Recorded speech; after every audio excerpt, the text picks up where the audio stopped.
Welcome, ladies, to the 2025 Blacktown City Women's Forum. My name's Nicole Castillo, and I'm the Community Communications and Engagement Officer here at Council. Warami Midiga. Welcome, friends. My name's Colleen Mitchell, and I'm born and bred Blacktown, so really privileged to be here today. It's really important for people to understand the importance and significance of Welcome to Country. I had the privilege of listening to my father, a Darug elder, deliver a Welcome to Country this morning. That was out at the Hawkesbury at the opening of today's Nations of Origins event, which will continue tomorrow at Wayland Reserve. Listening to our old people, and I can call him that at 88, listening to our old people share their stories and their wisdom is really important. It's their stories, their lived experience, their traditions, their little tweaks of customs when they're shared with us that we take, we use, we share, and then we pass on to our next generations.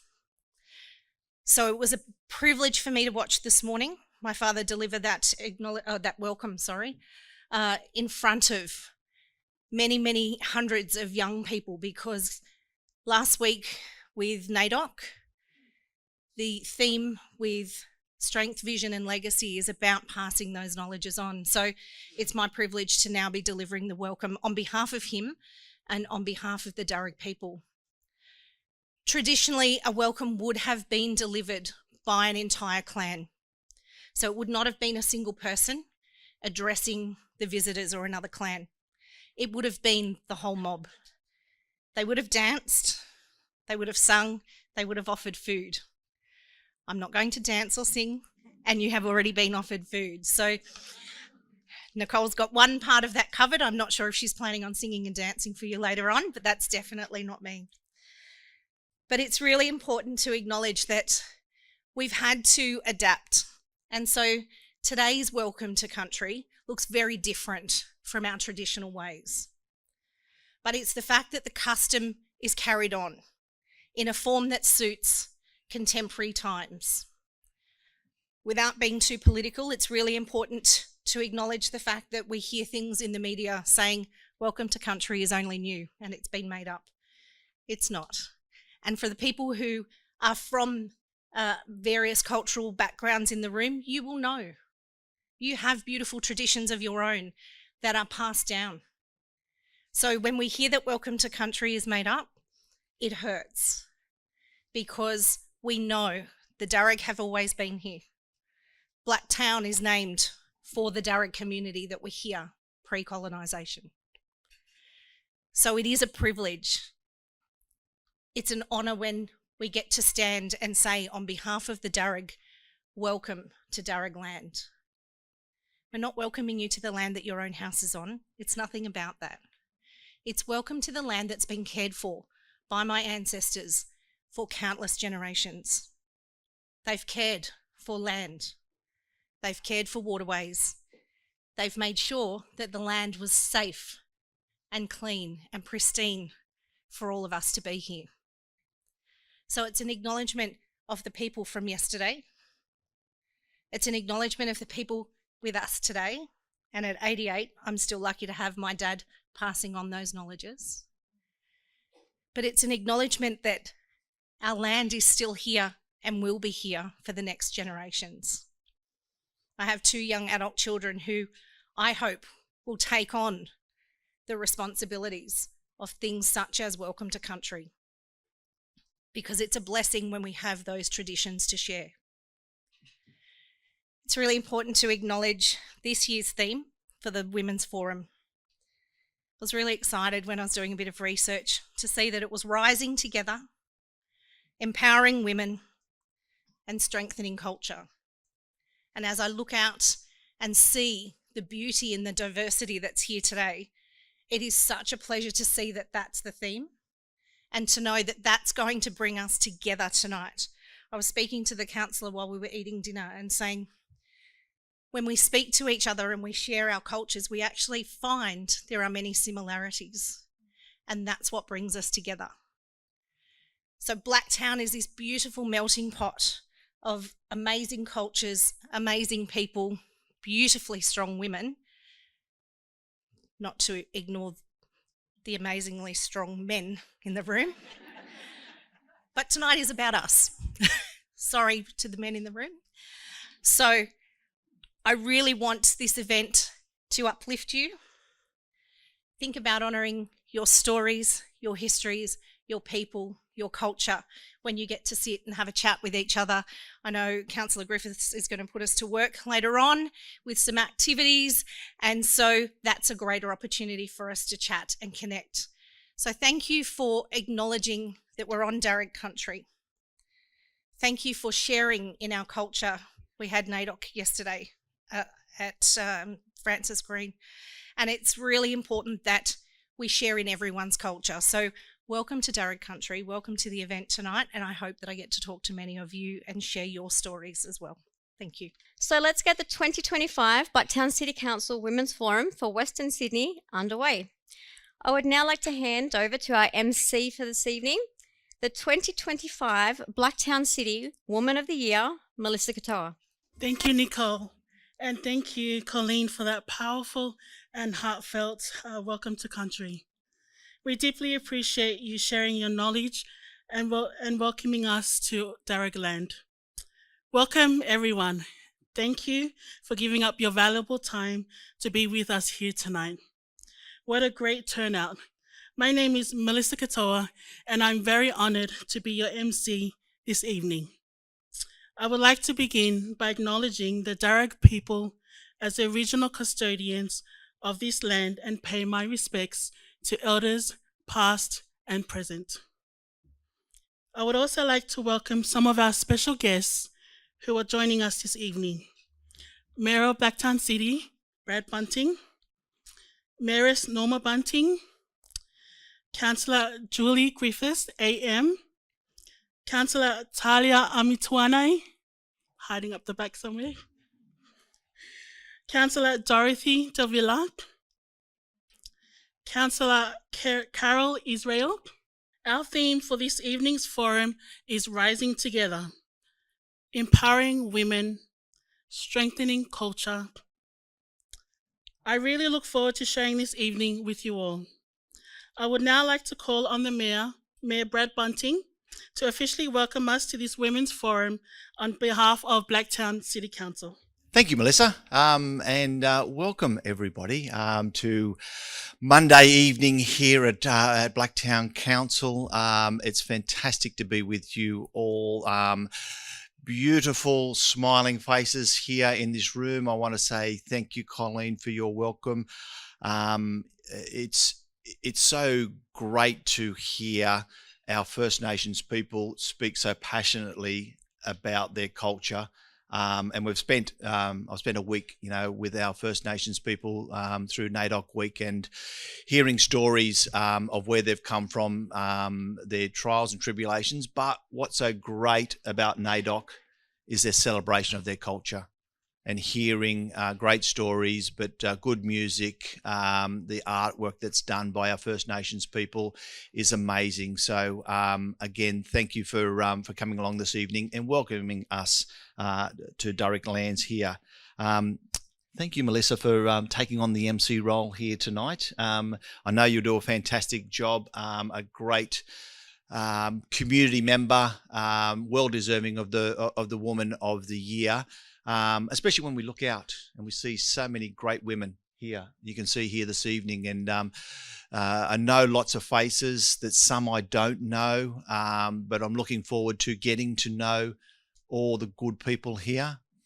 It's important that we hold these forums, and we hold a number of different ones throughout the year, but this one's been going for some time, and I will need to thank our Women's Advisory Committee for driving this particular forum, making sure that we continue to hold this, but that it means something, that we're getting something from it, and we're getting the great people that we have here in the room together.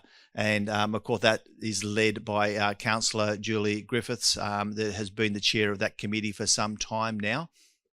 But can I also shout out to our other fabulous women councillors that we have here. And I know Colleen didn't want to get very political when she talked about welcome to country, but I will just a little bit. The 4 women we have on council are all part of one party. And there's that party because we acknowledge and we set parameters, making sure that women are represented in good roles. It's really important that we have women in decision-making roles, that we hear from women, whether that's board of directors, whether that's management, whether that's a politician sitting on council or in federal government. So from our side of politics, we understand that and we encourage more and more women. And the 4 ladies that we have on council are there standing up for you every single time, understanding where you come from, what it means, and representing you in each and every meeting that they come along to. So to Councillor Israel, has been on council the same amount of time as me. We both started in the class of 2016, shall I say, Councillor?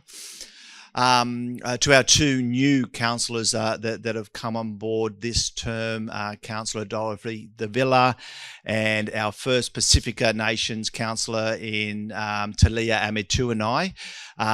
Welcome, to council. I know it's been a hell of a ride to start with, but thank you for what you do and what you bring to council as well. I'm looking forward to what should be a fantastic evening here with a great panel that's going to be up here tonight as well, and looking forward to everybody's contribution. When I come along to these things, I always talk about making sure that you step outside your comfort zone a little bit, making sure that you contribute. You have other great women around you at the tables. Want to make sure that we hear from everybody and understand everybody has a voice here in this room, and make sure that we hear that here this evening. So again, a very warm welcome. Thank you for coming along here this evening, and I hope you have a fantastic evening. Thank you. Thank you, Mr. Mayor. I would now like to invite Councillor Julie Griffiths, AM, to say a few words. Julie wears many hats on council and right across the city and state, and most importantly is chair of Council's Women's Advisory Committee. Thank you, Melissa, for the warm welcome. And I also want to thank Colleen for her beautiful welcome to country, and thank you so much. I want to also acknowledge Mayor Bunting, Norma Bunting, the Mayoress, Councillor Carol Israel, Councillor Dorothy De Villa, and also Councillor Amy Tuwani. Got it right. Our theme for tonight is Rising Together, Empowering Women and Strengthening Culture. And for most of us, it means a lot. And for most of you in this room, it especially means a lot. I'm looking forward to working with you tonight. As a woman of Blacktown, we are all deeply concerned about things in our community and want things to change for the future. I also want to acknowledge the Blacktown City Women's Advisory Committee, and many of those women are here tonight. For those that can stand up, just stand up for me, please. And our Women's Advisory, I think Michael was up to 30. That is a selection of women from cross-cultural grounds and different ages. You hear everyone talk about, we need some young people on. Well, we need older people as well. It's not always about the young ones. It's a good mix. I'm honoured to be the chair of the Women's Advisory Committee. Blacktown City's Women's Advisory Committee is a group of women with diverse backgrounds and skill set who work together to advise council and share their insights on what is important for women and girls in our city. I also want to thank the incredible council staff. And as you know, they're all in black. So you can't say women in black, but they're all in black. And they're surrounded the outskirts of the room here tonight. They've worked hard behind the scenes to help bring this forum to life. Setting up the spaces, coordinating the program, and making sure everything runs smoothly, as it always does. When women get in there, we make it run smoothly. With their support, tonight we will be holding a question and answer session where a panel of knowledgeable women will work together to answer your questions. I've got to smile because I'm sitting on the panel. And it's embarrassing to sit here and say that. And share their insights with you on their topics of expertise. We know that networking and meeting one another is important to you, and I encourage you to use the networking sheets in front of you to exchange details with each other. It's worked in the past and it'll work for the future. Tonight we will all work together and share our ideas for the women of Blacktown City. What we will talk about here does not stop at these tables. It finds its way into the council chamber, into the works of council, and into the community around us. We advocate to all levels of government and work with the programs in our community to share the feedback from these forums to drive change. Across those years, women in our city spoke about safety, access to services, cultural and language barriers, mental health, leadership, sport, and much more. That feedback hasn't simply been filed away. And for many of you, you'll see books on the table, and a lot of that documented evidence is in those books. It's been used to guide council's thinking, shape programs, and influence how we respond to the needs of women and girls in Blacktown City.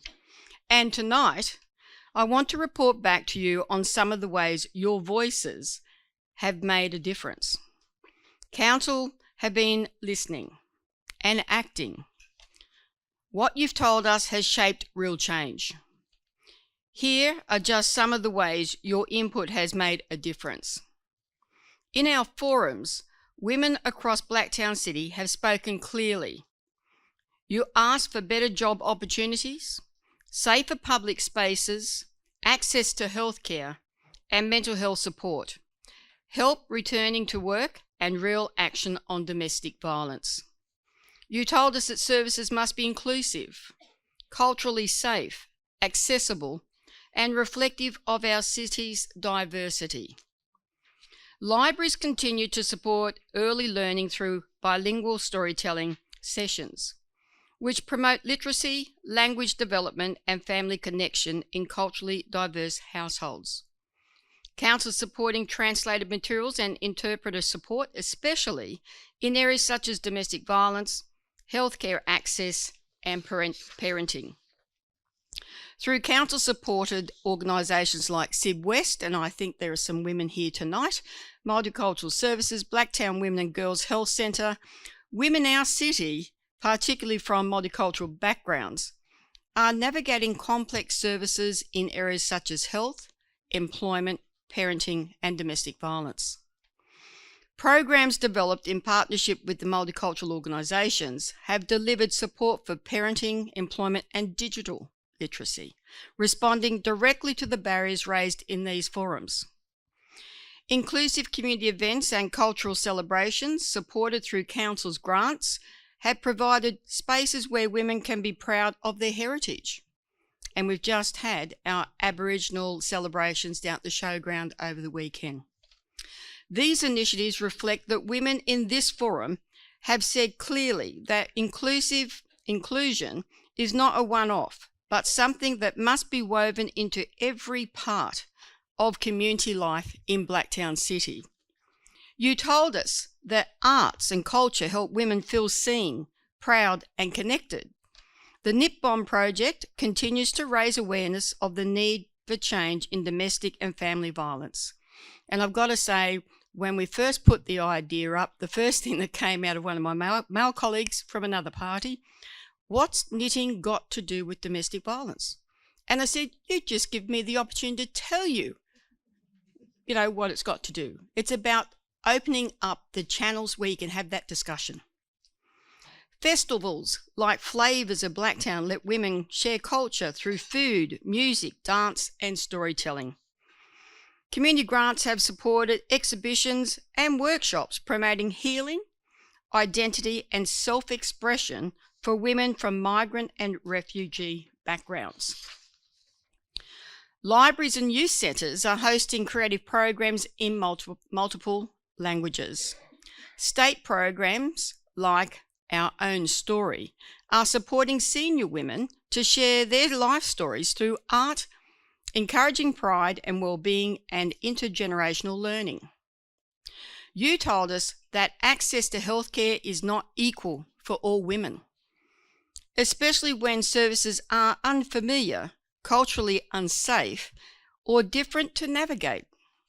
These insights have shaped Council's programs, partnerships, and advocacy.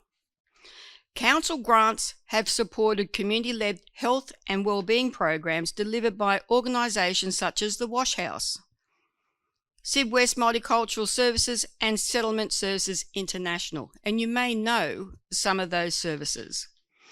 Multilingual communication and outreach coordinated through Council with partners like Blacktown Area Community Centres have ensured that health information reaches women in culturally appropriate ways. And when I came onto Council, that was one of the biggest things. I too came from a family that suffered through domestic violence. I was one that blocked it out, and it was triggered in 2019 when we first had our Women's Advisory Committee. And for years, my mother told me my father used to belt her, but I blocked it out. And when she was on her dying bed, she said to me, "I've been trying to tell you for years," and I didn't know. Creative health initiatives supported by councils such as art-based wellbeing workshops and movement programs in local community hubs have helped women build confidence and connection while supporting their physical and mental well-being. Partnerships with multicultural and women's organisations, including Mecca and the Hive Mount Druitt, continue to connect women with reproductive health services, parenting support, and culturally safe counselling. We know that when health services are local, inclusive, and delivered in the ways women trust, they are more likely to take part. And I've got to say, it's not in my script, but I've got to acknowledge Councillor Talia Amatuani, who has never ever gone and done breast screening. For the first time, she attended the breast screening service down here at Warwick Lane, and Councillor Dorothy took her down so she felt comforted and had hers done. And give her a round of applause, first time.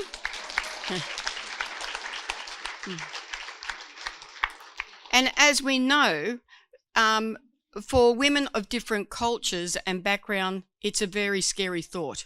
And when we talk about women's health, these are things that we have to try and overcome, and we do it together. You told us that sport and recreation help women stay connected, healthy, and confident. Council has invested in inclusive upgrades to parks, play spaces, and walking paths with improved lighting and safety features. And we've even gone as far as over at Alwyn Linfield, we were trialling paint that marks the footpath that goes from one street to another, and it glows in the dark. Very expensive paint, I've got to tell you. But it illuminates the footpath. So it was a dark space, and it gave people the confidence, especially some of my Indian family over in Glenwood, where they travel that path regular. It lights it up enough so that they can see. Blacktown is a site for the Safer Cities, Her Way program, which makes streets and public space safer for women and girls. Local women's groups are running walking clubs, dance classes, fitness programs in the park, community centres and libraries that support health and well-being. Organisations like the Older Women's Network, which I fit into, Blacktown Leisure Centre, Stanhope, and Live Life Gets Active are offering low-cost and free options to help women stay active and connected. And we have also tried a program to try and get women from different cultures that didn't learn to swim classes with women down at our Blacktown pool, and we're hoping to run those again. These spaces are designed with women in mind and shaped by your feedback. Language can be a barrier to safety, health, connection, and independence. You asked us to break those barriers down. Translated materials and interpreter services are now used for more widely, especially in health, family and safety services. We know that multicultural staff are providing support at the hub at Mount Druitt and community health centres. Bilingual caseworkers at SIB West, Mecca and other partners are helping women access jobs, healthcare and settlement support. And for people who don't know about the settlement support, it's when you've got women and families that come from overseas, and our culture is totally different to theirs and they need help to actually settle in. Council libraries and childcare services are offering language-specific programs to support parents and carers. Blacktown Council is one of the largest childcare providers in the state. We have 26 childcare centres. We have approximately about 350 staff, all full-time employees of council. And we have long day care, family day care, and before and after school care. And we've now got some of the schools coming to council say, will we take over their before and after school program? So Blacktown Council has got a very good, strong name in regards to providing those services. When women can understand and be understood, they can lead with confidence. You told us that social expectations in multicultural communities can place invisible pressures on women, from family roles to stigma and language barriers. Safe women-led spaces like the Women's Shed and the Hub offer support without judgment. The Women's Shed is located at Quakers Hill, and they run a whole lot of programs with information you'll find up where Michael is up the back on the table. Please take it, and they will put you into programs.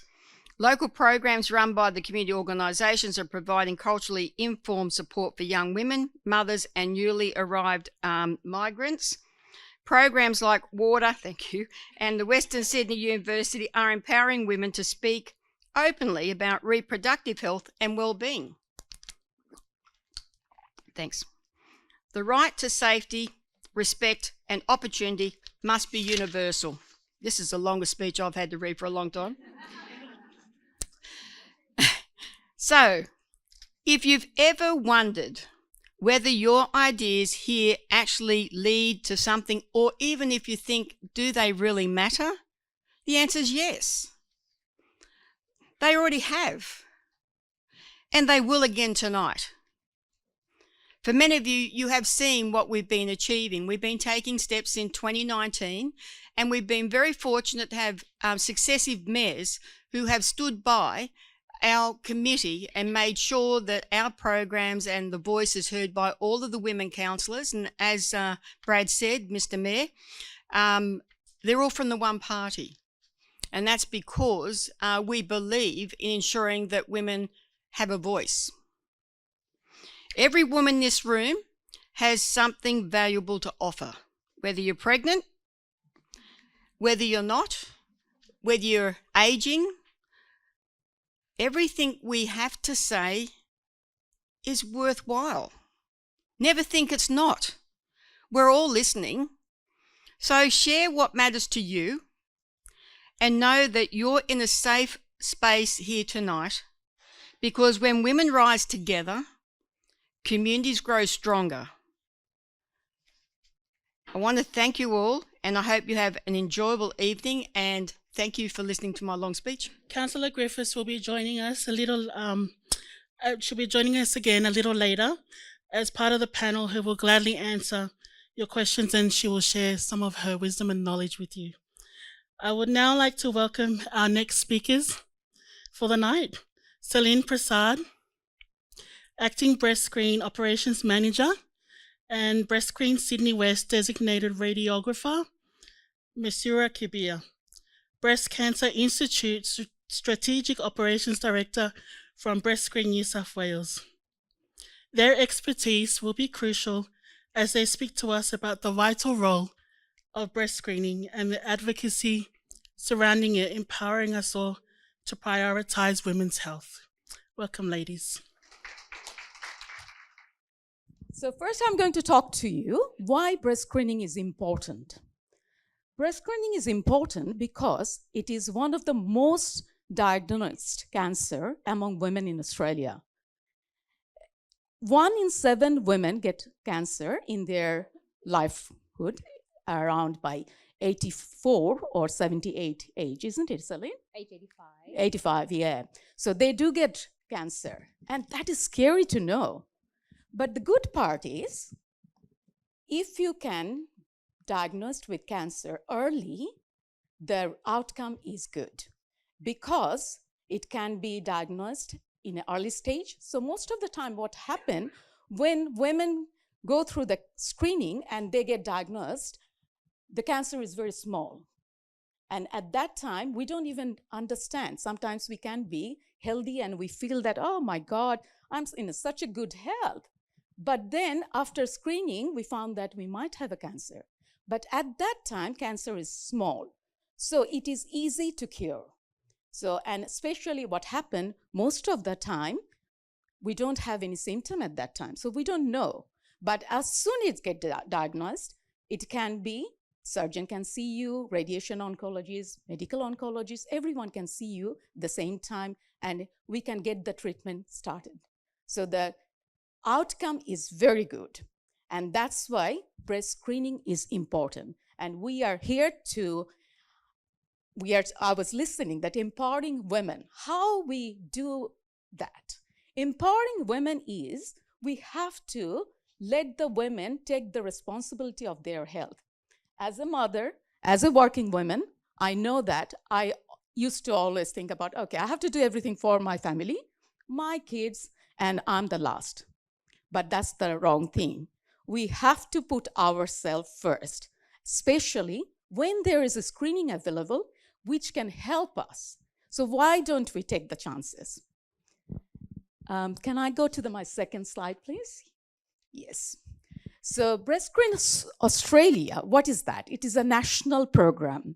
It started in 1991 in Australia, and it provides free breast screening for all women aged between 50 and 74. I always get confused. It is 74 or 75. But if a woman is 40 or above, they can always come to our screening site and they're welcome to get the screening done. But routinely, we recommend, because the research shows that the best screening age is 50 to 74. And what we do here in Australia and New South Wales, Westmead Breast Cancer Institute, we manage the breast screening for Western Sydney and Nepean Blue Mountains area. We do have 7 fixed sites and 1 mobile van. Probably you have seen our mobile van. Have you seen that? How many people? Because in Blacktown, good, because it was here this year many times, because we lost our site which used to be at Myer a few years ago. The Myer closed, so we had to all of a sudden, we were looking for our new site, and now we have got a very nice site, which is in the Warwickland, and magnificent. We love it. Yes, and thank you very much for Blacktown Council to helping us as well. That's why we are here today. In Western Sydney, screening rates still too low, which is a bit shocking. Why? In 2023, approximate 58% of eligible women were overdue for screening. When I looked at that number, I got shocked. And I feel like we all have to think about it. What are the reasons? Some of the things I think councillors in her speech mentioned, that language barrier, people are coming from different cultural background, and that's why there are fears. And also just simple fear. Example, I'm myself, when I was giving advice to everyone, when it come to my turn, I was so scared that I was thinking, oh my God, how I'm going to do my first screening. And I think I asked Celine, you have to do it. And she did it. And I was standing there after finished everything. Celine said, why you're standing here still? I said, aren't you going to do it? I didn't realize anything. So that's why I'm saying I was so scared. But once you do it, it's gone. And it's for every 2 years. So you don't have to think another 2 years. So Breast Screening Australia provide the screening services free of charge. You don't need any GP referral. You can just book your appointments and visit Blacktown site, which is here right now. So I will pass it on to Celine now, just give us some more details about some of the stats. Thank you. Thank you. Can we have the next slide, please? Okay, so as Mesura has mentioned, there are challenges and disparities when it comes to breast screening and getting women to come and have their mammogram done. And just presenting a bit of statistics here. One of the things we find is First Nation women aged between 50 and 74, there's only 35% of screening participation, compared to 47% of non-Indigenous women. And there's also lower uptake in certain specific cultural groups in Blacktown. For example, Indian background, there's only 39% of participation, Arabic women approximately 36%, and Mandarin women 28%. And there's another thing that I haven't added in there is Pacific Islander women. We find it very challenging to get them up to come and have their mammogram done. So that's another cohort of women that we struggle with getting the mammograms done. And as Mesura has already mentioned, that some of the barriers that we find that women, why they don't come and have the mammogram done, is language barrier, health literacy, cultural beliefs, trust, and trauma. And so that's why we have breast screen, which offers culturally respectful ways so that women feel comfortable when they come and have the mammogram done. And so every woman feels safe and welcome. Can I have the next slide? Okay, a bit on Blacktown side. Ms. Zurula has already mentioned a bit on it. So it's a permanent breast screen Sydney West clinic at 1 Warwick Lane. It opened in May this year, and it will serve around 80,000 women in this area, targeting approximately 60% of currently overdue for screening. So hopefully, we will be able to get women to come and have the screening done, and we can reduce this number. And it's a permanent local service which supports more women to screen regularly and which supports early breast cancer detection. A little bit more on the clinics. On the clinic, it's open 5 days a week, and we are looking into opening on Saturdays as well. It provides free parking, underground parking, and as well as it's very accessible to public transportation as well. And a little bit about the machine. It's equipped with the latest 2 digital mammography units, which provides very high quality images.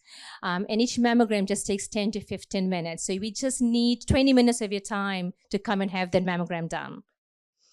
And so having this clinic open, we have the capacity to screen 56 women per day. So hopefully we'll get, as many women in as possible. And so, just as Councillor Griffith has said, it's not about, it's about trust. And so it's just not about machine and numbers. What we want to encourage is and to let women know that it's all about trust and accessibility. It provides a great convenience. It's a fixed location, builds trust and welcoming clinic in a familiar location, means that more women are likely to return for regular screening. And hopefully there's going to boost participation rates, especially in cold and diverse women. And so what can you do? Okay, if you are 50 to 74 or know someone who's around the same age group, encourage them to book a free mammogram. And it's quick, as I said, safe and free, and could save your life. And for appointments, you can just ring the breast screen number 132050 number, and then of course we've got the Blacktown Clinic where you can just drop in and have a mammogram done if you wish to. Okay, so lastly, oh, it's too small, I can't even see it. Okay, as we both, Ms. Rura and I have mentioned, early detection, that's what all breast screening is about. It's all about early detection, getting you in so that, we can catch it early, there's less invasive surgery, and you have a better quality of life. The longer you live, the worse it gets. We don't want, the disease to spread to your lymph nodes. That's when it becomes invasive, and that's when it really doesn't go well. And okay, our main aim is, yeah, that's fine. We want to reduce our, the overdue screening. We want more women to come in and take advantage of the new Blacktown site. And yes, encourage everyone to come have a screening. Yeah, just want to. Yeah, sure. You're still welcome to have your mammogram done. The only thing is we don't send you actively a reminder letter to come and have it done. And when you're between 50 and 74, we actively invite you to come and you get a reminder letter. After the year. So you can still continue to have it done. It's still free of charge, but you just have to make an appointment. We won't send you a reminder letter. Yes, that's a new thing that has been rolled out by Breast Screen New South Wales just from this week. So yeah, you do have to provide your Medicare number. They may not have a Medicare card. So does that mean they fall through the crack? And the second one is men. I learnt through McGrath's Foundation that men also get breast cancer. So how many of the men in the room have had a test? So is that true too? Yeah, men do have breast cancer, but it's a very low percentage. And that's why, there's no sort of like they're not included in screening program because the focus is on women. Yeah. So when it comes to men, they just have to go through the GP if they do feel a symptom and have testing done. As for Medicare, I've got a very loud voice. Yeah, so I do agree with you, what you are saying, that there is a group who will be missing out, who are coming from overseas not having a Medicare card. So we will be checking with Breast Screen Australia, and I will get back to you. Okay. And with men, I can just say that because I'm from Westmead Breast Cancer Institute, and I was the director of research, through research, we know that there is a very small percentage of men do get the breast cancer, but the percentage is very low, and they are usually with symptomatic. So that's why we are not offering screening to men. Another question? And sorry, just to add to Medicare question, because the thing is, when it comes to breast screening, our results take 2 weeks. So we don't know how long that particular woman is going to be in the country. And there's a little bit of process added to it. So I think that makes it really difficult. Another question. Yes. I live in LGA region and I got my breast screening done in the city.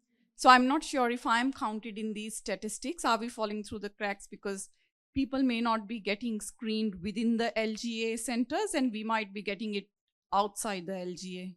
It doesn't matter because we are showing the results for the women who are having screening in this area.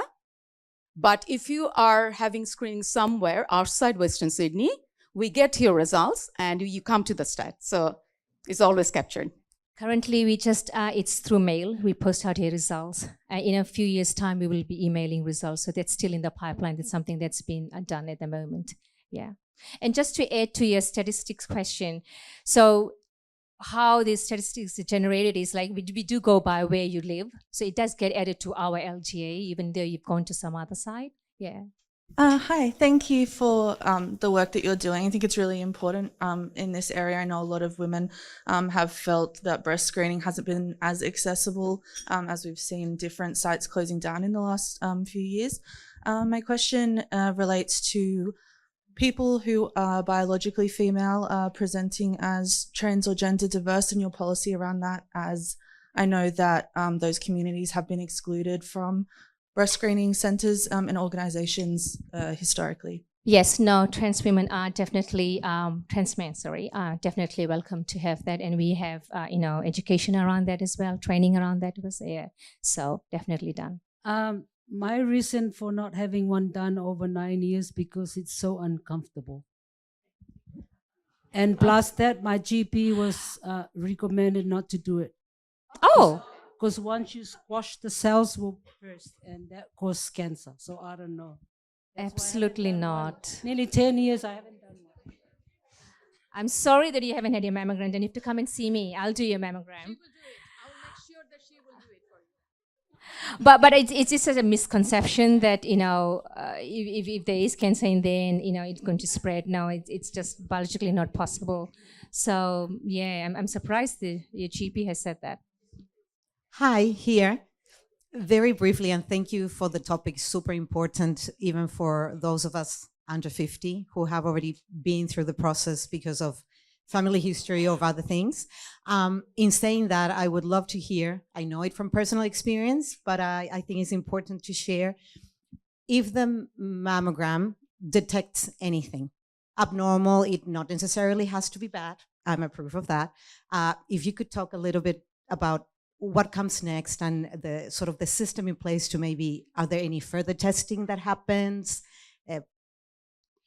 So if you had your mammogram, screening mammogram, what happens is it gets read by 2 radiologists. So if there's any abnormality, not necessarily, as you said, it could be something bad, you can recall back into our 2 assessment clinics that is run at Mount Druitt Hospital as well as at Westmead Hospital. And so the good thing about breast cancer is everything is one-stop thing. So you come in, if there's something, we do the biopsy, we refer you to the surgeon, you get your treatment, everything can get done in one place, like one hospital, like Breast Cancer Institute. So there are it's a really good system that's been placed here.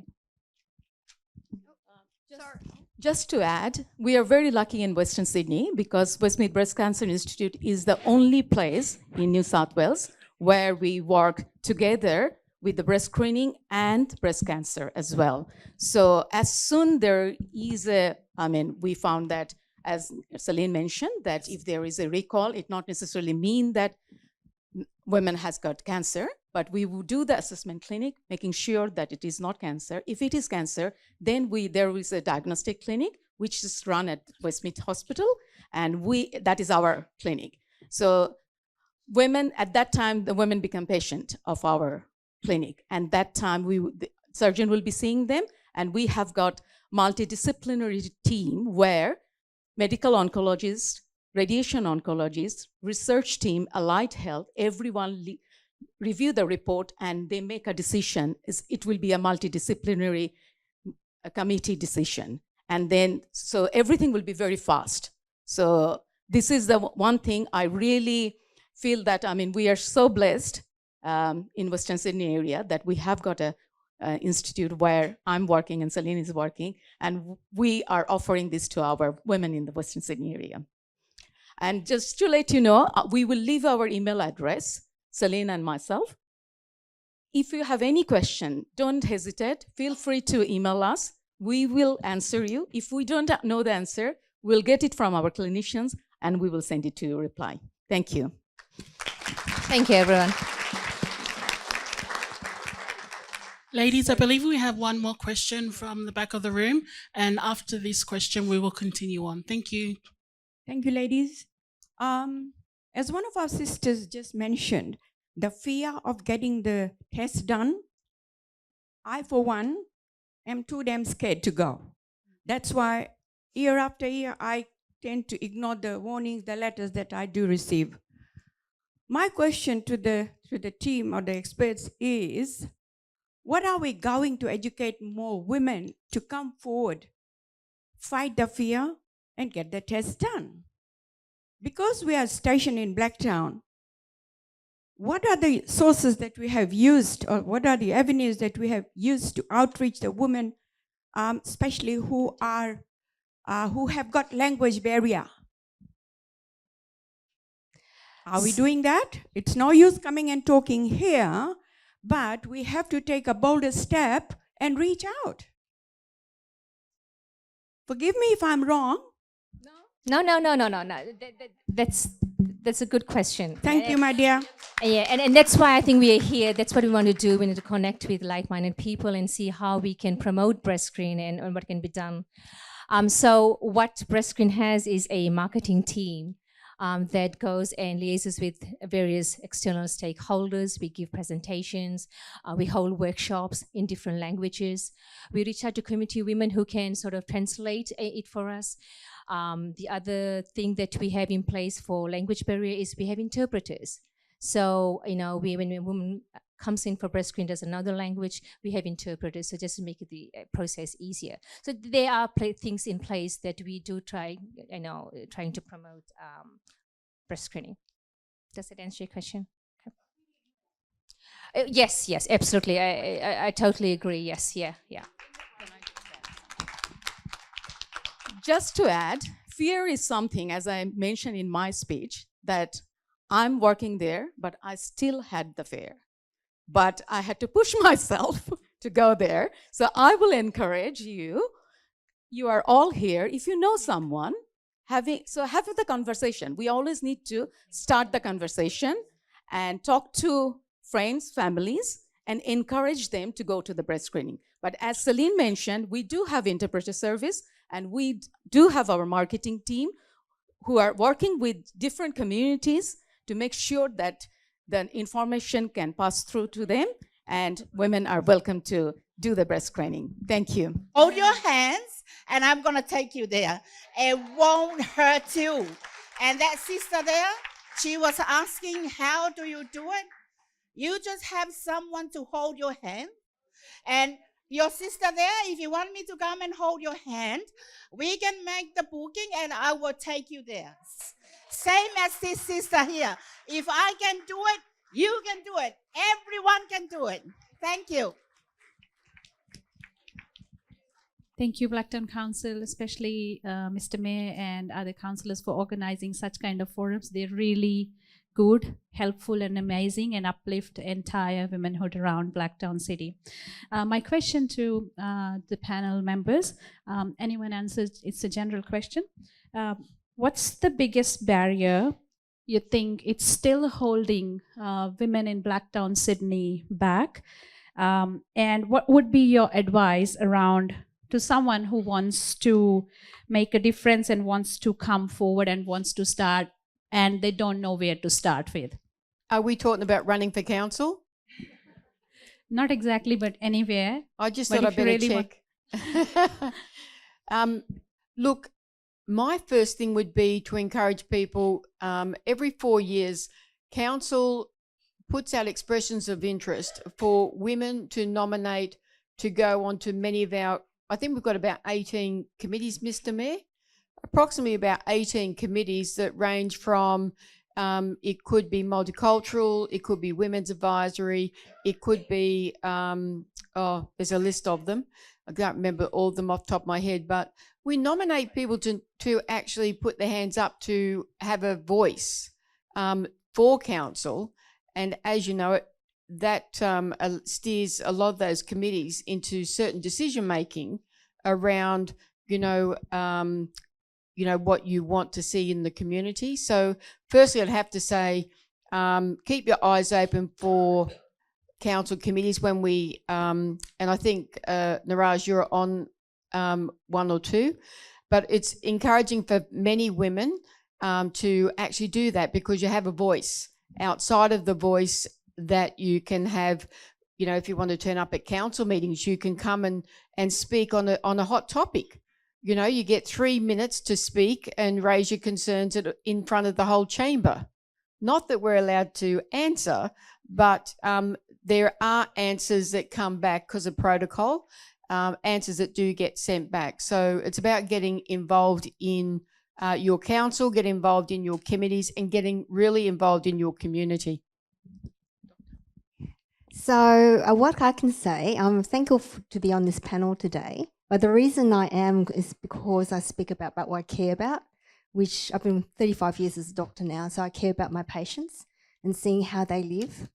And with the cost of living crisis and, it's in people living in suboptimal housing and, with the climate crisis, with the heat waves impacting on my patients, I've been vocal about it. And I would say Blacktown Council has been very supportive for my work. And you speak about what you care about, let everyone know, because someone else will care about it as well. Thank you for the answer. And I appreciate that. That's actually a very good thing to know about the committees and be a part of that. And I'm glad, Ms. Griffiths, you've mentioned that. But I'm not sure, and forgive me if that's not possible, but do you think the 4-year term can be reduced with the increase in population and women who are now expressing more interest, to get an opportunity to be a part of the committees? Or I'm not sure whether that's the protocol, but it's my thought. I think you're very well aware of our committees and our structure, and to ensure that, and the Mayor's made a really conscious decision that, you don't have the same people sitting on those committees term after term, because, they hold the space, and there are many other women that would like to have a go. And also the Mayor's made a conscious decision that we try and mix it up a bit. I think the biggest committee is the Women's Advisory. And on that committee, we have women from many different cultures, and we have also doctors on there, nurses, and we touch on health and a range of other factors that relate to women. So we try not to, used to have the old adage, it used to be a boys' club. It's not, we've got things there where women's business is being dealt with and it's been addressed, and it's addressed through the committees, and they've all got procedures in regards to the size of your committees, how many people can sit on them, arts advisory, as said, traffic, multicultural, I think disability. So there's a range of them that cater for all the needs across our city. Thank you for the question. I just wanted to say hello to all the mighty queens here. Can we just get a big round of applause for all the mighty queens that are here today? It was just on my heart to share. Sorry, I can see he's looking. It was just on my heart to share. Nothing to do with stats, or this is something personal. When I invited my daughter's actually the New South Wales youth representative for radio. When I invited her here tonight, she said, "Why?" And I said, "Girl, so you can come and you can see who's in the community." And I said to her, "Why don't you put yourself out more?" And you know what she said to me? She said, "Mum, why don't you?" And I guess it starts at home, because as women, and like culturally as well, I'll share from my perspective, you serve to serve. We serve to serve. So that was a big eye-opener for me. What am I teaching her? What am I applying? What am I demonstrating? How am I showing my leadership? Do you understand what I mean? So where is it is how much training, where do you need to go to upskill? Like if there's something and you're going to be accountable for it and you're going to be speaking about it, then you have to also be applying it and demonstrating it. So from my generation, I'm 38 years old. I've been in Blacktown for 35 years. And I will say that I'm absolutely stoked to be sitting here. But it was because of opportunity, because people opened up doors for me. Not because the opportunities were there for me to find, but because people open up opportunities for me. And it's, I'm just going to quickly share this as well. We have a, Blacktown LGA is the largest LGA in New South Wales, if you used to know. And also, it's the largest, it has the largest Indigenous and Pacifica population. We just got a Pacific Islander councillor. We now have a Blacktown Woman of the Year. And tonight, I'm in awe because I'm a panelist. Who am I? I was just somebody who followed an opportunity. So continue to share opportunities, create these spaces for our women. Thank you. I would like to thank the panel, the women on the panel, for their wonderful answers. Now, ladies, I'm just going to direct our questions and answers a little for you. So is there someone out there who has a question for Holly Corp in regards to the social profile? I was feeling left out. No, not true. Not true. Happy to be here. Thank you so much. I was actually waiting to see the person behind the social profile for quite some Here time. I am. Here you are. It is such an amazing piece of work. So I should congratulate you and your team on the social profiling, first of all. I didn't do it by myself. There's a team of people that puts that together. Absolutely. Can see that and can see the quality of work as well. So there are quite a lot of, I must say that I chanced upon it when I was looking for something else. So that is not something that I went intentionally had a look. But there are so many different areas which have been covered in the social profile. My question is, as a community member, how do you want us to use the social profile that you have put together? Great question. The profile has a number of audiences. So when we develop that document, we're looking at our council, our councillors, and we're looking at internal staff. So it's a strategic document. It's designed to inform our community strategic plan. It's also designed to inform strategies within the organisation. In that vein, we're looking at community organisations as well in their strategic planning, looking at their program design, looking at their project design. For community members and individuals, it's designed to reflect every single member of our community. So it's divided into 15 different sections. So you've got the whole of the LGA, you've got our 4 precincts, and then you've got 10 demographic groups. There are key demographics. So it's designed that everyone should see themselves reflected at least once in that document. We hope that community members will use that in their work and in their advocacy for the needs, the expectations, to hold us to account, to hold councillors to account, to hold different levels of government to account, to say this is what we've asked for. So the profile is based on two different sets of information. We've got our primary and our secondary data. Our secondary data is designed to give it context. So that's all the information that comes from census data, from Australian Institute of Health and Welfare, education data, transport data, crime data, all that kind of stuff. You get the idea. But the main portion of it is the quality of life survey data. We interview over 2,000 members of the community. That includes our experts, that includes internal stakeholders, that includes members of our council, in order to get that information. It is a representation of the people in our community. It is the largest community engagement initiative across council, which is why we only do it every 4 years, because whew, it's an effort. But it's designed for that purpose. It's designed to be reflective and it's designed to be utilised. So that information in there is from the community. And in terms of some of the reflections about what it says, especially about women, there are some key takeaways. So safety has improved. So our 4 social capital indicators are belonging, safety, neighbourhood connection, and general satisfaction. We use that to understand how our key demographics are travelling, how our people are feeling, how they're experiencing the city. So for safety, women have been increasing their feelings and perceptions of safety since 2012. So we have over a decade of data on that. Neighbourhood connection is fairly stable. Belonging is slightly declining. So feelings of belonging among women is slightly declining for this LGA, but general satisfaction is slightly increasing. So it's a bit of a mixed bag, but in terms of safety, that is still a key issue. It is increasing, but it is still a key issue. Just to touch on the data, it's also used for organisations. So where your shifts are occurring within your city.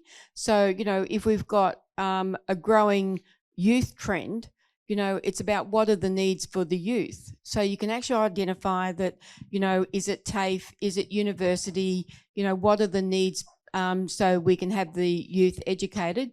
The other one, it also will tell you if we're below zero population, you know, are we having babies? And that statistic always comes out. So it means what's the need in our hospital system, and that type of parameter around the information that comes out. And then you've got the other end, which is aged care, you know, and then in the middle, you've got the housing. So, you know, what are the housing needs within our community? So the data is used for all of those factors, and a lot of the organisations will pick up that data, and then it helps them to steer where they're heading within their businesses within our city. Okay, do we have a question for MC Free? Now, MC Free, we are looking for questions that are directed towards the youth of the city. Yes, we've got one. Hello everyone, my name's Natanya. I'm 18 years old, and obviously this question is directed to MC Free, who is my mother. So I thought I'd just test her. First of all, what a blessing it is to be in a room with such inspiring and empowering women. We got our first Pacifica Councillor Talia, as well as our first Pacifica Woman of the Year for last year. You know, it's so beautiful to be in a space where we are so culturally connected and culturally engaged. MC Free, sorry. As we've all touched on it, Blacktown is a very, very diverse LGA. And in a community as diverse as Blacktown, where there are many young women that come from many different ethnic backgrounds, we have Indigenous, Pacifica, migrant backgrounds, sorry. How can we ensure that their voices are genuinely heard and valued in local decision making? So I might want to open this one up a little bit to Julie Griffith, our councillor Julie Griffith as well. How do we ensure that their voices are genuinely heard and valued, not just as token representation, but as active participants who shape programs, policies, and initiatives that are directly for them? That was a lot. That was a big question. Thank you so much for your question. Is there any youth here? Can we just get a hands up for youth?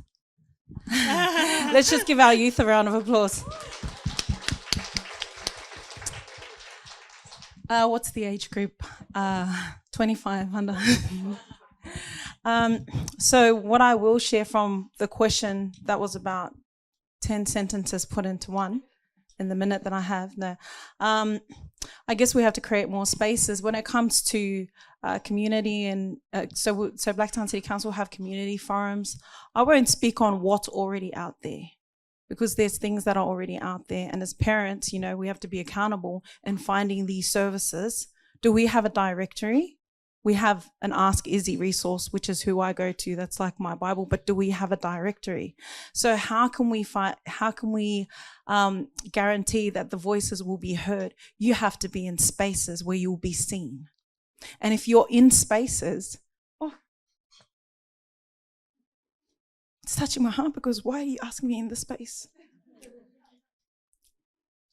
You have to understand and give yourself permission to speak. The youth is 25% of our population, but 100% our future. How can we guarantee these things? Well, just off the top of my head, you know what would be great? If we had philanthropists. Our women are missing mentors. Every single person in this room is a mentor who is an expert in their field, who has a place on this panel here. I was just chosen today.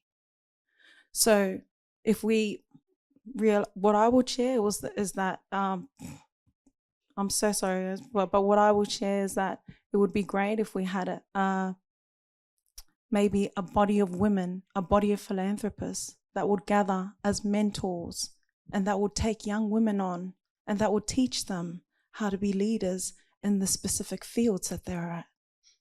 Because where's the conduit? Where's the connection when it comes to youth? And when it comes to how we receive them and how we see them may not necessarily be what they're asking of us. I think it's time for us. We're a culture ourselves. There are so many cultures, but the youth have a culture that we have to be responsible in tapping into. And can we answer your question? I'm going to give you over to Councillor Julie. I'm still getting over the question. If we're talking about youth, council also does have on council's website a directory. Okay, so we've worked on it for many years, and we've had to make a number of changes. Sometimes the system's not friendly, but if you persevere and go through different pages, I'm sure you'll find it. The other one is we have a youth advisory committee. All right, so that goes up to, I believe, the age of 26, I think, at the moment.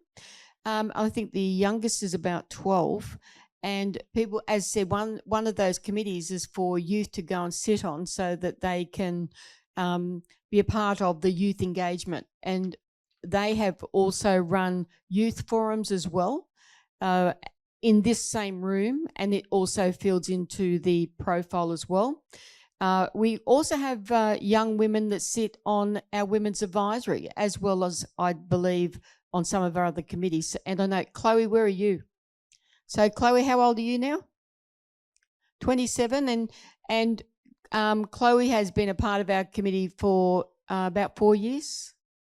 Three years. So she feeds into our women's advisory in respect to what the needs are for young women within our city. So there are things out there, and it's about getting the message out so all of the women know that there's a place that they can go. And if there's something that we can't answer here tonight, we're happy to get back to you as well. Okay? Breast screening is important. And I think I'll give you an example. During how we need to actually have cultural leaders when you do any public health program. And one example was during the COVID vaccines, Western Sydney didn't have a high intake. And so what we did, and I've still got in the COVID GP chat, is we got GPs from each different ethnic group and language group, and they spoke to their communities and the community leaders. And that ended up with one of the highest vaccination rates for the Blacktown LGA because we worked with community leaders. You can't roll out anything for public health without engaging community leaders. And so in terms of, I'm going to talk about cervical screening too, okay? Because being every 5 years, people forget even if they actually receive reminders. Because now it's not in sync anymore, is it? The breast screen every 2 years and the cervical screen every 5 years. And so there's self-collect now as well. And it's crucial that we reach every single cultural group, because if you think about Western Sydney, we have people who come from 170 different countries, and there is 100 languages spoken in Western Sydney. It's distilled in Blacktown. Yeah. So it is so important that people, women, men, go for their annual checks. People look at, so when I do a check, and I teach medical students, when people come in, you ask about their family history, so you know whether they've got any risk factors for cardiac disease, for anxiety, depression, whether they've got any current disease. Then I look at the social determinants of health. So do they have a safe house to live in? Are they living in energy poverty where they can't afford to pay for energy? Can they afford to pay for their medications? What support they have around them? Because someone who's isolated is going to be the person who dies during any crisis because they have no one there to help them if they're in trouble. And then I look at what I call the commercial determinants of health.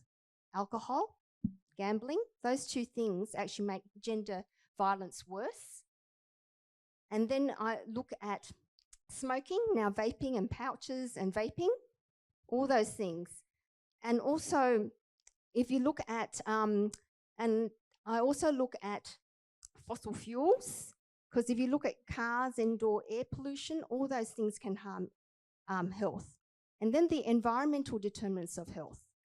If you look at the food we eat, because as the climate crisis gets worse and we have droughts and extreme weather, that's going to impact on our food systems and the quality of the food. And processed foods is another commercial determinant of health. And I've been working for 35 years now. And if you're poorer, you're more likely to eat highly processed food. Yeah, and then if you look at heat waves, and it's so important that we look at the whole system of heat waves, and that's why there's the Greater Sydney Heat Forum that our mayor's a major part of, and Wesrog. And so when we look at floods, and floods also increase domestic violence. You're more likely to be sort of with the perpetrator at that time. And so if you look at all these systems impact health, and women are really the most impacted. I'll give you an example of my patient, Rebecca, because she allows me to talk about her and her baby. And when she came home during our Black Summer bushfires, she came home to a house that was smoky with a 6-week-old child that was 36 degrees inside, and there was no air conditioning. So we were living in a space where it's going to get so hot in the future, and with people living in really precarious situation. And with the cost of living crisis and the intergenerational inequity, and we can see it now. So, voices in this space are super important. My name is Nargis Banu. I live in Bangaravi. I'm a Blacktown resident. I think I'm just thinking and looking at the data here. It's a good, impressive data. 2.5% per year domestic violence rate has been decreasing, but still, when we are looking at the news, according to the statistics, that domestic violence is one of the highest rate issue in Blacktown Council still now. So this is one thing. Another thing is like obesity, obesity, particularly in youth, is very high in Blacktown Council. So is there any relationship with the environment or health wise, or the the people who are living in this council from different nationalities, is there any correlation between those Okay. the numbers and the people? Now, if you look at family violence, it's not just interpersonal violence, it's sort of elder abuse, and it's also siblings who are violent against each other. So, and domestic violence transcends demographics. It's in every community.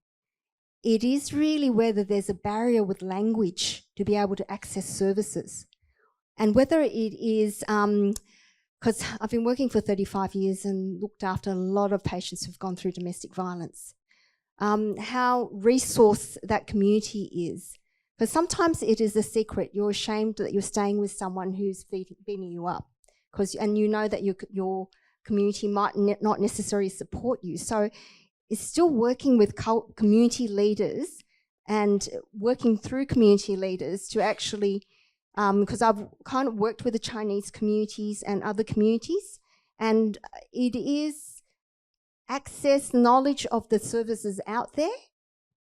And I think obesity is a separate thing. But we know that people who've been sexually abused as a young child or are more likely to have a weight problem.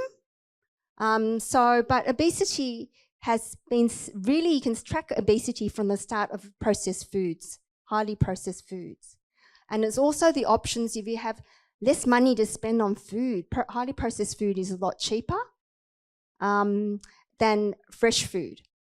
And so it's really finding, like with my patients who have trouble getting fresh food, I look for sources because there are places and cooperatives that you can buy fresh food from that's cheaper. So it's actually, that's why community is so important. It is so important. It's how people disseminate understanding and knowledge of what services are around. So with obesity, it's a complex problem. And we know that the most effective way to deal with obesity is to catch the pregnant women and to see them at early childhood, to educate them. And that's the bang for your buck is there. Because even with the obesity clinics that run at the Children's Hospital, like the people, like the clinic runs, but it's such a long wait. I mean, I that's one of my areas of interest is lifestyle medicine. So I just see kids with, do see kids with fatty liver disease, with insulin resistance, and because I do lifestyle medicine. So it's really how people live, and yeah, and look, sometimes there's a lack of resources because if you're poorer, you have less choices. So it's a complex issue once people get older. So it's it really requires public health measures because it is a rising trend. So not up to individual general practice, and this is why part of the reason I'm in so many health groups is to try for the public health measures. I might be able to touch on it too, Nargis, and connect some of the dots. Being around elite athletes for a long time, and you've played in one of my soccer teams. But can I say, you've got to make exercise sexy. And I mean it. Like, if someone comes to me and says, Julie, I want to go for a walk, and I said, well, off you go. But Blacktown Council has been working really, really hard about trying to make, the footpaths wide enough, so that people can do the long walks. Now, we've got the big walk that goes all the way through, out through Marion up to the Blue Mountains. But if kids think it's engaging and sexy, they will be more inclined to want to do it. Does that make sense? The same as I want to go and play soccer. Why? Because I'm going to see my friends. We're going to have a good game. I might score a goal, or I'm going to go and play cricket or play sport. Blacktown is the #1 city for sport. We've got that many different types of sports, and we're building. But it's about making it so that we have the facilities. And as Brad knows, I'm a big supporter of putting fitness equipment in all of my ward Okay, so in my suburbs, we've just built one out at Falkland Crescent at Kings Park. So you put things out where people and kids go and want to do something together with their parents, or they might want to go on the fun run, you know. So, and that wasn't a plug, Miss Mayor. I know you're going to run. I've seen your video. But all I'm saying is that, you know, everyone said to me when I was growing up, you know, you'll never ever play sport. You know, you got arthritis in your legs. Well, I proved them wrong, didn't I? Okay. But we've got to do it so that people want to do it, you know, and they've got the Heart Foundation now, 7,000 step, I think, for the month. Give them something that they can aspire to achieve. You know, put something out there. We've got sports park, we've got skates park, we've got pump tracks. We're trying as fast as we can to make exercise excitable out there. It doesn't matter whether your mum's, dad's, kids or whatever. We've got, you know, out our tennis facility, we've got, what's that other game that's like tennis, Brad? Oh, pickleball, right? You know, the one with the dead ball? Whack, you know? So we're trying to make it's sexy so that people will want to go out and do it. And we're making it affordable because it's not going to cost you anything. All right? Swimming pool does, but, you know, and that covers everyone. So the only other thing I'll say about, you know, the heat within the city, Blacktown Council's 460,000 residents, okay? 188 different languages, all right? So we're very vast. And I think we've got 820 parks. Okay, I can't tell you how many kilometres there are off the top of my head for, you know, footpaths. But when it comes to heat, Blacktown's a part of the program to make sure that we have trees within our city, which cools down footpaths, road structures, etc. And everyone wants to knock the bloody thing down. You know, no one wants a tree, but it's there for a reason. Okay, and it clears our air. And now we're getting the airport. Okay, so all of the stuff, remember, Blacktown's in a bowl. So we have issues around breathing, okay? So all of the air from cars and everything sits within the bowl, and the only time it clears out is when the wind comes, okay? And the bowl gets cleared.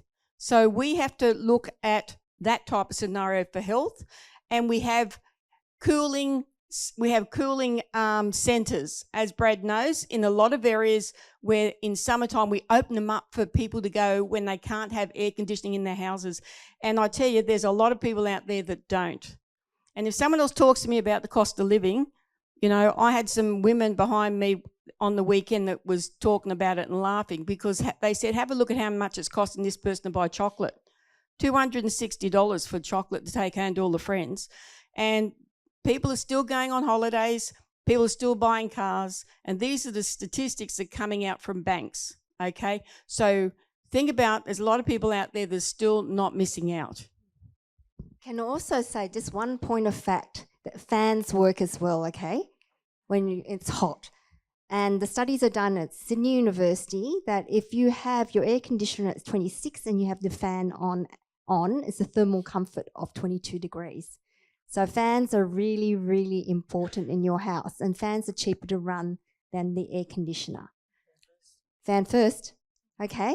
Oh, and I'm happy to share with the council the studies to show when you can use fans and other cooling techniques, because what Sydney University Heat Incubation Research Centre is looked at is cheap ways to cool down. In terms of community well-being, we actually ask this in the social profile. We ask people what they do to improve their well-being, and by far and away, the thing that people do most is physical activity. The second thing is socializing, and the third thing is being outdoors. This is true for almost every demographic, even people with a disability, children and women. I think that what Blacktown does well is its parks. One of the most significant issues that people would like to either change, that they like about their area, or that they dislike about their area, is the access, use and availability of green space. It comes out time and time again. In terms of people's barriers to well-being, especially for women, The most significant issue is amenities and services, the lack of amenities and services. This is what they've cited themselves. The next one is time, and the next one is work commitments. Women are also, in terms of the social profile, the demographic to cite family commitments as a significant issue more than any other group that prevents them from engaging in activities to support their well-being. So it's like Dr. Kim was saying about the social determinants. So these are the environments that we live in, and this is what's come out in the social profile as well.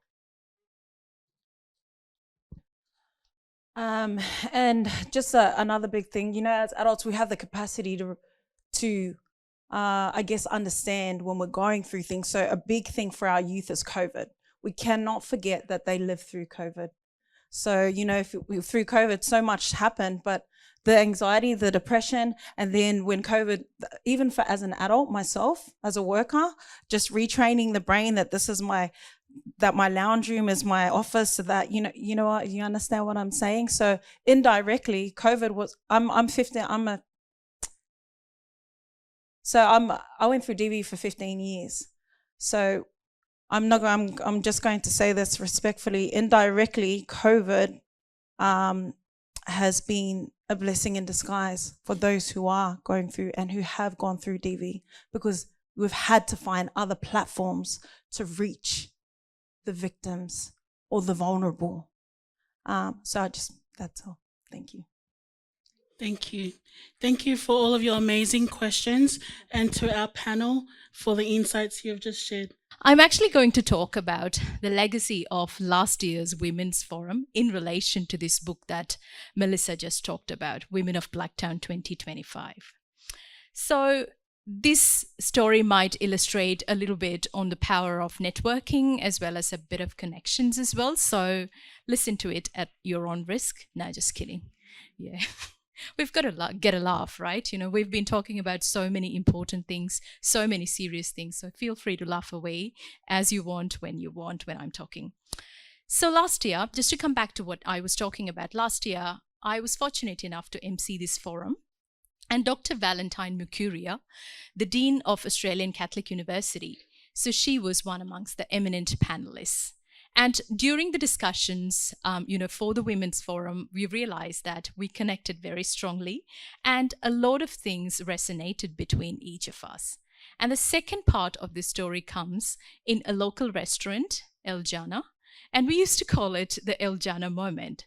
Over their juicy charcoal chicken, we spoke about this interesting and important idea, an idea to bring together, 25 wonderful women in Blacktown Council's footprint, the women who lived and or worked here for quite a few number of years and who've been creating high quality, high impact work in Blacktown's council footprint. And, once that happened, what followed was a journey for 10 months, a journey of discovery, commitment. Occasionally we had rough patches as well. No journey is very smooth, as you all know. And above all, a deep connection to the narratives explored in the book. And we were not alone. Two other women joined our committee. So Melissa Bocheski, who is the Community Development Officer at the Council, and Margaret Redrup May, who is the Community Outreach Coordinator at the Blacktown City Council. And we chugged along, holding on to each other's hands whenever there was a hurdle. It was not an easy journey, and at the end of it all, we brought out a book, Women of Blacktown 2025, if you haven't seen all of it. And I'm so glad, today's theme of today's event resonates so much with why we brought this book together, Rising Together. It was a real moment for us to all rise together, to cheer each other, to actually celebrate the wonderful work of these 25 women in the council's footprint. I'm delighted what we have been able to, achieve with this book, to maintain diversity as a very consistent theme to start with. So we had people from all sorts of cultural backgrounds, all sorts of people who had all sorts of personal experiences, as well as from various fields in which they excelled. So from artists to writers to professionals like Dr. Kim Lu and, to community leaders to women who were like real leaders in the public sector like Honourable Councillor Julie Griffiths AM and Honourable Michelle Rowland MP. So we had a lot of women from a lot of different backgrounds. The fact is that we had women who had the choices and who did not. We had the women who were supported throughout their lives and women who were left alone. Women who had, who were recognized early in their lives and women who found the purpose of their life, the pathway of their life much later in their life. But they all had one thing in common: how they marched forward when everybody else was trying to pull them behind, and how they managed to change the world one step at a time. And interestingly, we were really sure of one thing. We did not just want glossy headshots as well as, selling pitches. You see that a lot on LinkedIn these days, right? Anyway, so you don't need another book to tell the same story. So what we did was we did some environmental portraits using a portrait photographer and also threw in the lived-in experiences of these women. And the best part was that whilst this was a book of triumphs, this was also a book of, vulnerabilities. A book that called us all out as human beings. And we women may be all diverse. We can see that, in the spread within the room. But can you think of a few things that are common for all of us as women? Sorry, what was that? Yes, we do, of course. We're passionate about Blacktown. That's exactly right. Yeah. So I'm sure, given a few more moments, we will have a lot of answers about what we have in common. But we do have a lot of challenges in common as well, right? In terms of power imbalances that we sometimes feel, related to people of the other gender. And I'm saying that with so much of caution because right in front of me is Mr. Mayor. Yeah, he's got the money. Yes, that's right. So, and also the thing is that we sometimes live a life of expectations, the life with a burden of emotions, childcare duties, home duties, so all of those kind of things. And I think that's why these communities that we have today is really important, like these kind of live networks of communities. And that's exactly what we try to achieve with the book as well. These communities are really important to help us cope, to help us resist, help us heal, help us get up and take action as well. In a sense, rising together. So many people ask me what made you, or what inspired you to do this book. So as Melissa mentioned, I've been fortunate enough to be the alumnus of Blacktown City Woman of the Year awards. But then, as it happens with a lot of awards, we may have seen this happening. We may have experienced this as well, right? You may be nominated for awards, but then not everyone can be a winner every time, right? So that's the whole purpose of bringing together more people, because I could actually see after I got my award that so many women do so much of powerful work in this community called Blacktown. And we cannot, limit people to an award that gets given every now and then. So we need to bring the people together. We need to build this community of, powerful work and wonderful achievers and high social impact together. And interestingly enough, after it was launched as part of the International Women's Day celebrations of Blacktown Council, we saw a very high social impact outcome. We've been talking about social profiling, we've been talking about stats, we've been talking about success measures, everything. And it was really interesting that the amplification that we got was much more than the sum of, the number of women put together who were featured in the book. And there is only one reason for that: the power of the work these women did. So where do we want to take this? Obviously, we are planning to actually, do a few things to build upon this, probably in the form of podcasts or little panel discussions and things like that. But at the same time, what we really want to do is, Julie has just spoken about the 460,000 people that are there in this council's footprint. And we know that pretty much half of them are women. So we are 200K of us. 25 is nowhere close. We need to tell more stories, as Colin mentioned in the, Welcome to Country. We need to understand ourselves better. So we are committed to continue this work, and we are prepared to take this forward with a regular publication. And we're looking for collaborators as well as, people who would love to work with us and be part of the crew. I would just wrap up by reading out something Elfa Moretakis, the Sidwest Multicultural CEO, wrote on LinkedIn, introducing the book. The recognition is not just about our own individuals, but about the collective journey we walk together. We stand on the shoulders of our grandmothers who paved the way for us, and we walk alongside our daughters who are forging new paths for future generations. Thank you. Thank you, Emmy, and what an amazing project. The Women of Blacktown 2025 is available from Blacktown City Libraries, Council's Blacktown Memories website, and the State Library's Indie Reads website as well. So our next activity is over to all of you. So over the past few years, the women attending the Women's Forums have shared valuable ideas and insights with us. And it was great to hear from Councillor Griffiths earlier about how this feedback has really helped make changes for women. But now we want to hear from you. So on your table tonight, you would each have received a list of topics. And these are some of the summary points that have been raised over the last couple of years. So use that as inspiration. Your table now has a topic on butcher's paper. So this is a fairly quick activity just to get some conversation going.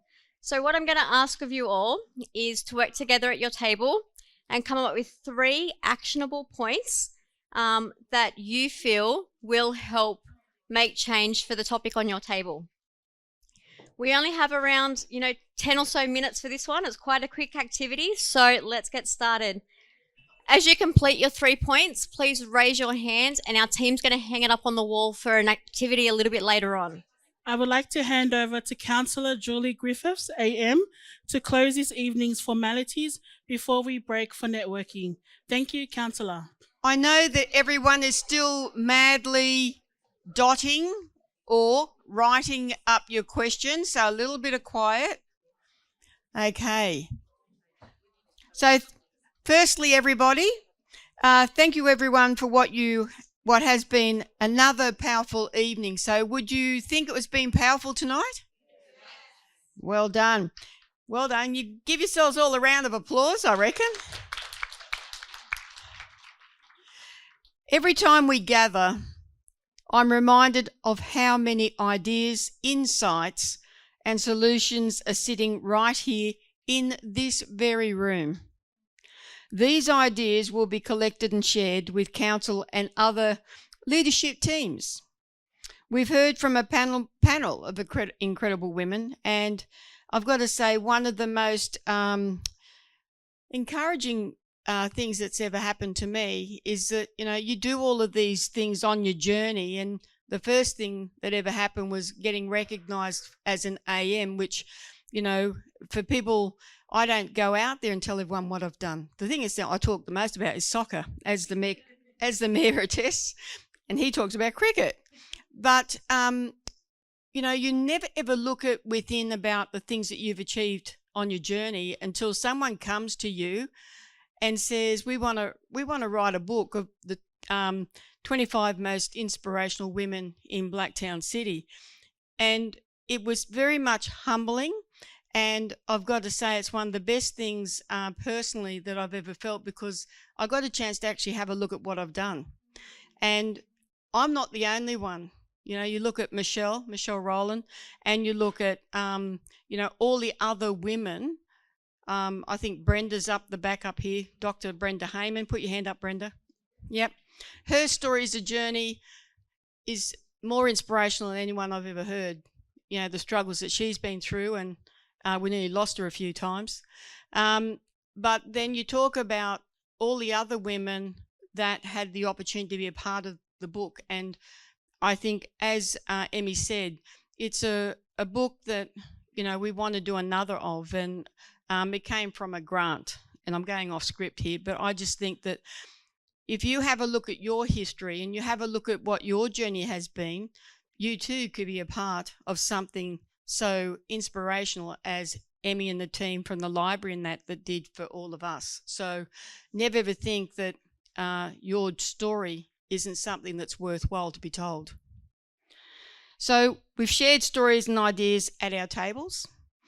Most importantly, we've built on what came before, with real action already taken and taking shape across our city. Tonight, your voices continue that work. Thank you for giving your time, your stories, your energy. By working together, we'll continue to focus on empowering women in the future of our city. Again, many thanks to the council staff, Melissa and all the team. Everyone in black, wave your hands. Oh, they're all out in the kitchen, I think. Oh, no.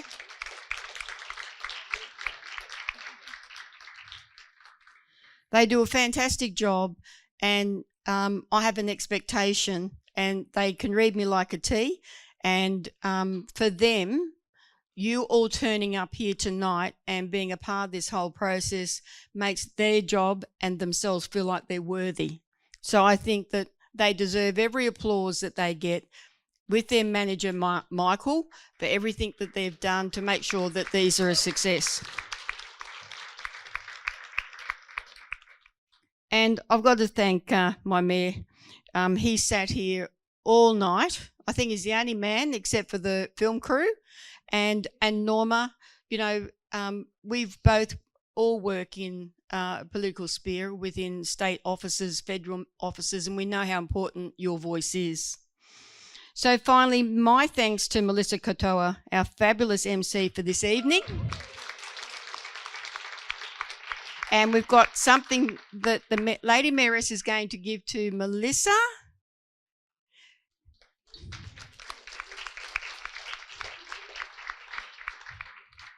Just remember, Woman of the Year and the opportunity that you all get if you nominate, you know, for the Woman of the Year.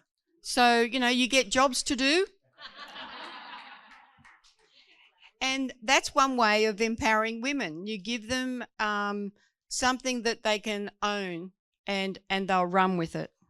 The other thing I want to say when I go back to script, let's remember when it comes to nominating women for OAMs, AMs, etc., please fill out nomination forms and nominate women in our community, you know, for what they are achieving, and submit the application, because, you know, we all know women out there that are doing a great job.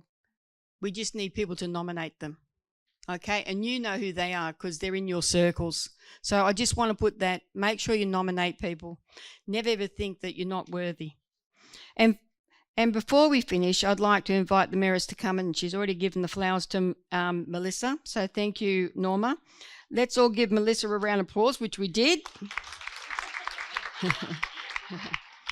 And now before we go, please take a moment to connect with the amazing women around you. Share your contact details, stay in touch. Don't forget to place your dots on the topics that matter most to you. And as you can see on that wall, it's a sea of white with a lot of writing on it. So please take a few minutes to complete your feedback forms. They really do make a difference, and they really do matter. So take your dots, I believe, over to the wall. You've all got 3. I haven't finished yet, girls. And place them next to the topic.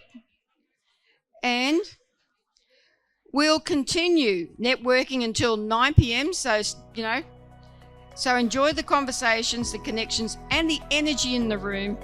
Thank you again for being part of this evening, and thank you, everyone. Make sure you drive home safe.